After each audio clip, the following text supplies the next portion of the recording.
দীর্ঘদিন বাদে গঙ্গারামপুর শহর সাক্ষী থাকলো একটি মনোজ্ঞ সাংস্কৃতিক অনুষ্ঠানের।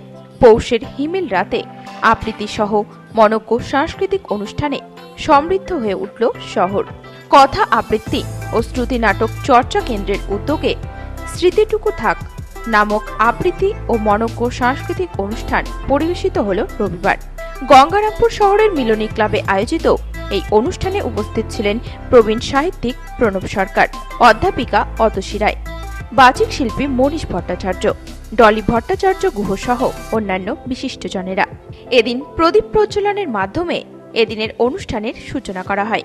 এরপর সংস্থার প্রধান মনীষ ভট্টাচার্যের প্রয়াত মাতৃদেবীর উদ্দেশ্যে শ্রদ্ধার্ঘ্য নিবেদন করা হয়। অনুষ্ঠানের মূল ভাগে সংস্থার ছাত্রছাত্রী ও প্রখ্যাত আবৃত্তি শিল্পীরা তাদের অনবদ্য আবৃত্তি পরিবেশন করেন। এছাড়াও শ্রুতি নাটক, সঙ্গীত ও নানান সাংস্কৃতিক অনুষ্ঠান পরিবেশন করা হয়।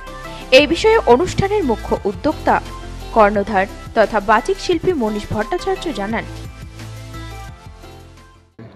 আজকে কথা আবৃত্তি এবং শ্রুতি নাটক চর্চা কেন্দ্র গঙ্গারামপুর শাখার অনুষ্ঠান হচ্ছে। তার এই ইনস্টিটিউশনে আমি শেখাতে আসি। আমি মনীষ ভট্টাচার্য।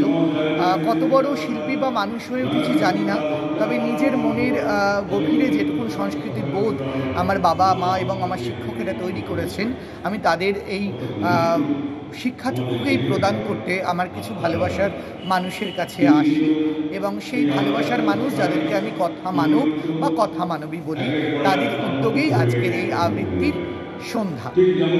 ঠিক আছে, এবং কিছু প্রিয় মানুষকেও পেয়েছি তার সঙ্গে।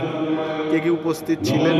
এখানে উপস্থিত আছেন গঙ্গারামপুর শহরের প্রবীণ মানুষ, যাকে আমরা সম্মানের সঙ্গে যার নাম গ্রহণ করতে আমরা চাই, মাননীয় শ্রী প্রণব কুমার সরকার মহাশয়া।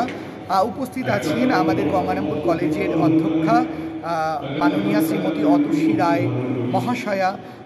আছে আমাদের সবার প্রিয় মাননীয় শ্রী রাজু হালদার মহাশয় এবং আরও অনেকে আমন্ত্রিত রয়েছেন, যেমন ডলি ভট্টাচার্য মহাশয় রয়েছেন, সজল কুণ্ডু মহাশয় রয়েছেন। প্রত্যেকের সান্নিধ্য নিয়ে আজকের এই অনুষ্ঠান আশা করি ভালো করে এগিয়ে নিয়ে যেতে পারছি, আর এগিয়ে যদি যায় তাহলে সফল হবে।